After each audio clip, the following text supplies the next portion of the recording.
Olá pessoal, bom dia, boa tarde, boa noite. Não sei aí o horário que vocês estão vendo esse vídeo. Bom, então vou me apresentar em primeiro lugar. Eu me chamo Joyce Lira, sou professora na Universidade Veiga de Almeida e fui convidada pelo professor Leonardo para debatermos rapidamente dentro dos Objetivos de Desenvolvimento Sustentável, da ONU, esses que foram escolhidos pela nossa universidade para ser trabalhado durante esse ano, durante o ano de 2020. Bom, então pelo que vocês já sabem, foram escolhidos o objetivo 5 e o objetivo 16.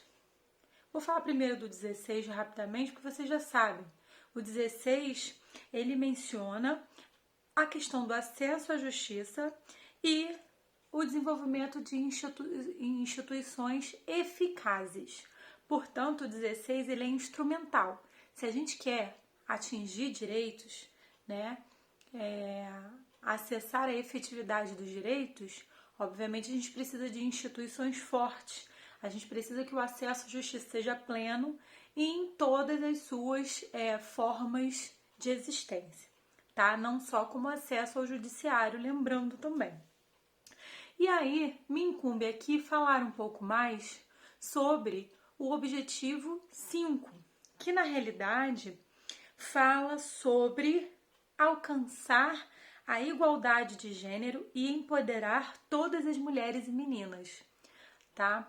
Então eu tô com uma colinha aqui, de vez em quando eu vou olhar para poder pontuar com vocês o que tem de importante para a gente pensar em torno desse objetivo. Muita coisa, né?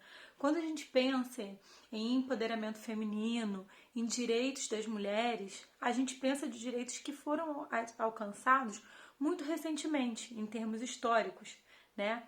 Até mais ou menos a metade do século passado, as mulheres não podiam votar, né? Não tinham direitos políticos. Até, pasmem, o novo Código Civil, embora as práticas já fossem outras, a mulher ainda era considerada incapaz, né? Então, tem um caso interessante no NPJ que a gente pegou para ajudar a assistida. A assistida se chama Tilda e ela teve um carro dela penhorado, né? E aí o carro ficou com o gravame no Detran. E aí a gente, olha, mas como isso é possível? Por que seu carro foi penhorado? Você tem alguma dívida? Ela falou, não, Joyce, quem tem dívida é o meu ex-marido. Mas na época, a gente tinha o mesmo CPF. O marido entregava o CPF para sua esposa também, porque na verdade tinha aquela relação de dependência, né? Para fins tributários e fiscais, porque a mulher era considerada dependente como se fosse uma filha, vamos dizer, né? E não decidia sobre contratos, sobre negócios, enfim. Então, só para ilustrar para vocês isso, detalhe, o carro era da década de 90, o carro que foi penhorado, que ela veio pedir, inclusive recentemente a gente conseguiu dar baixa nesse gravame por meio de um pedido judicial. Enfim, o carro é de 1995, não faz tanto tempo assim, tá? Então o carro foi adquirido no CPF dela, o carro era dela, né? Ela que comprou, tinha nota fiscal e tudo, porém o CPF dela era o mesmo CPF dele, justamente por causa dessa circunstância. Ou seja, o que eu tô querendo dizer é que os direitos das mulheres são conquistas recentes, tá? Por isso que a gente não pode, enfim, esmorecer nessa luta, né? E aí, mais objetivamente, eu ia falar sobre, ponto a ponto, sobre os objetivos, mas isso vocês têm acesso, é só entrar lá no site da ONU sobre os Objetivos de Desenvolvimento Sustentável, né, a Agenda 2030 ou 2030 da ONU, que vocês vão ver. Eu vou direto para as conquistas recentes aqui no Brasil, para a gente ter, então, essas ideias para vocês debaterem, que foi mais ou menos o que eu entendi que o professor Leonardo pediu para que eu trouxesse para vocês. Então vamos lá, uma conquista recente das mulheres no Brasil foram as cotas na política. Ou seja, os partidos eleitorais, isso já foi nos anos 2000, século 21. Os partidos políticos têm que garantir pelo menos 30% de mulheres na sua legenda, ou seja, mulheres candidatas. tá? E é interessante pensar que depois dessa iniciativa, nós tivemos a primeira mulher eleita no Brasil em 2010, né, com a eleição da presidenta Dilma Rousseff em 2010. Curioso também que essa eleição ocorreu 100 anos após o Partido Republicano Feminino ter sido inaugurado no Brasil, em 1910, na época da luta para a mulher participar da política, tá? Bom, então 2 pontos que eu já ressaltei para vocês. O primeiro, justamente das cotas das mulheres na política, que acabou, de alguma maneira, enfim, chamando atenção para o papel da mulher na liderança política, né? A segunda que eu queria chamar atenção é com relação aos programas de assistência social. Os programas de transferência de renda, como por exemplo o Bolsa Família, colocam a mulher numa posição preferencial dentre os membros da família que vão administrar o benefício. Então, assim, a política pública do Bolsa Família, ela surge para dar uma resposta à questão da alimentação, mas ao garantir a renda básica, ela também previu outros tipos de política. Política de saúde, porque se houver crianças na família tem que estar vacinadas, tem que estar, enfim, em dia com a saúde. Políticas educacionais, exige-se a matrícula da criança na escola, a frequência da criança na escola, tá? E temos também políticas de atenção a gênero, ou seja, as mulheres nesse caso, que diante do cenário, né, do machismo estrutural, das famílias brasileiras, especialmente também que afetam as famílias pobres, a questão da violência doméstica, enfim, tudo que atinge as mulheres no âmbito doméstico. Então, com vistas a resolver, ou pelo menos, enfim, tratar desse problema, a lei prevê que a mulher vai ser o membro da família com prioridade, com preferência no cadastro e na movimentação desse dinheiro que vem, dessa renda que vem, né, da assistência social, tá? E aí, por fim, que eu vou focar com vocês, eu acho que não sei se eu já me alonguei, eu falo muito mesmo, entendeu? E quem quiser outras dicas, eu tenho Instagram lá, também falo pra caramba, às vezes quando eu posto, né, porque eu não consigo postar sempre. É @profa.joycelira. Tá? Então, enfim, já fiz uma propaganda, tá, Léo? Não sei se eu tô passando muito do tempo, mas agora eu vou tentar encaminhar para o final para a questão que eu considero a questão principal dentro da luta das mulheres de direitos civis, na verdade, né? De direitos da personalidade, do direito de escolher quem você é, quem você quer ser, o que você quer fazer da sua vida, de construir a sua subjetividade enquanto mulher, que é a questão do aborto, tá? O tema é tabu, a gente sabe que o tema do aborto é um tema tabu, né? Mas no Brasil a gente tem esse tema recorrentemente batendo as portas do judiciário.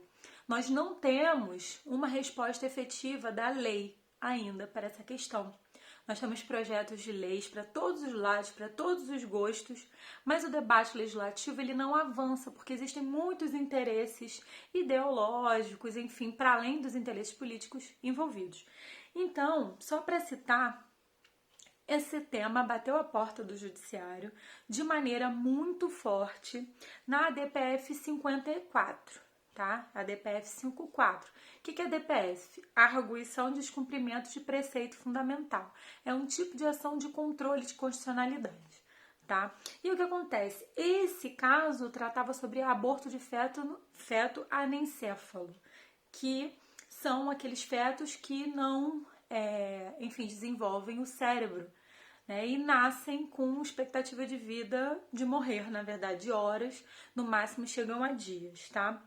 Então, nesse caso, o STF autorizou, por fim, após todas as discussões, audiências públicas, ouvir líderes religiosos, ouvir cientistas, ouvir líderes de movimentos feministas, enfim, o STF chegou a essa conclusão de que era constitucional o aborto de feto anencefalo. Só que a questão que persiste nos dias de hoje no Brasil é o aborto voluntário. Cabe à mulher escolher sobre abortar ou não, ou seja, interromper a sua gravidez. Bom, a OMS aponta que entre 2010 e 2014, 1/4 das gestações no mundo tiveram final em aborto voluntário. Portanto, primeira conclusão científica que a gente vai chegar aqui é que o aborto, ele acontece, tá? Ele é uma realidade dentro da vida das mulheres no mundo inteiro, tá? No Brasil, a gente tem dados da Pesquisa Nacional do Aborto da Universidade de Brasília, que aponta que 1 em cada 5 mulheres aos 40 anos já abortou voluntariamente pelo menos uma vez na vida, tá? Então, reforçando que existe uma prática social das mulheres de escolherem sobre interromper ou não as gestações, tá? De grande parte, uma parte significativa das mulheres, tá? Enfim, a discussão jurídica em torno disso, vocês estão muito no início, eu acredito, né? E se não estão no início também, enfim, vocês devem acompanhar. A discussão geralmente fica em torno de direitos da mulher em face de direitos do feto, tá? Ambos debates em torno de direitos da personalidade, né?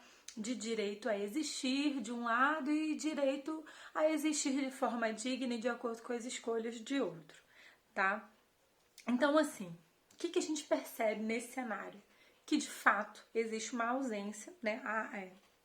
Não há um limbo jurídico ainda nessa questão do aborto voluntário. Por outro lado, existe a prática recorrente do aborto no Brasil e no mundo, tá? Que é uma situação que merece, então, atenção política e jurídica, tá? Então, a questão do aborto, para uma parte, a parte a qual eu me filio, ela deve ser tratada como uma questão de saúde pública, tá? Então, a partir daí, devem ser desenhadas políticas públicas para atender a mulher que de fato pratica esse tipo de interrupção. É importante perceber, dentro do direito, dentro dos argumentos jurídicos que enfim, podem ser suscitados, que a discussão jurídica fique muito em torno da existência de vida jurídica desse feto. Tá? Não significa discutir vida biológica, quando que começa a vida biológica ou não. Significa discutir dentro do âmbito do direito civil se esse feto ele tem uma vida jurídica, se ele é um sujeito de direitos, tá? Então, o que a gente percebe a priori dentro desse debate, eu deixo aí para vocês pensarem e, enfim, discutirem mais sobre esse tema diante da ausência completa de políticas públicas de atenção a essas mulheres que interrompem a gravidez, a gente teria então uma discriminação sanitária da mulher? Lembrando que se algum dia o direito vier a tutelar um direito, a ordem jurídica vier a tutelar um direito, isso não quer dizer que as pessoas têm o dever jurídico, portanto, não vai ser uma prática obrigatória a interrupção de gestação, tá? Então, só voltando, o fato de não existir na ordem jurídica, nem na ordem executiva, dentro do Poder Executivo, uma política pública voltada para isso, não haver debate legislativo e pelo fato de o debate no Poder Judiciário não ir adiante. Bom, existe aí uma discriminação sanitária das mulheres? Existe aí uma discriminação social que é estimulada quando o assunto é mantido como um tabu na sociedade e não é resolvido pela ordem jurídica? Seria para a mulher que necessita ou que deseja interromper a gestação uma prática nociva impor a essa mulher que pratique o aborto. As escolhas sobre o acesso à saúde reprodutiva cabem a quem? Cabem ao Estado?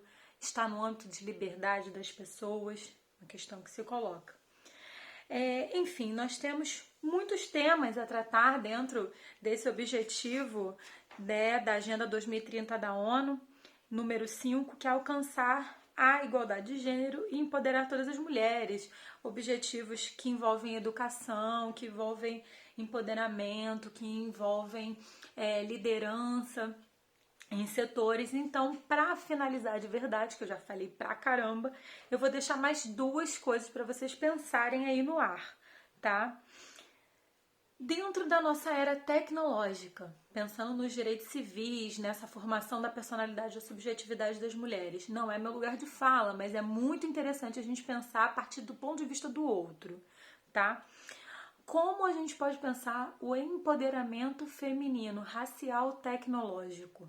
Tá? Eu tenho uma grande amiga, Bianca Kremer, professora Bianca Kremer, que, enfim, investiga o racismo tecnológico dentro dos algoritmos, da manipulação algorítmica. Então procurem aí no Google Acadêmico artigos da Bianca Kremer que vocês vão achar, tá? Joga lá na internet, quem quiser mais dicas me procura no Instagram. Tem artigos para vocês pensarem sobre o tema.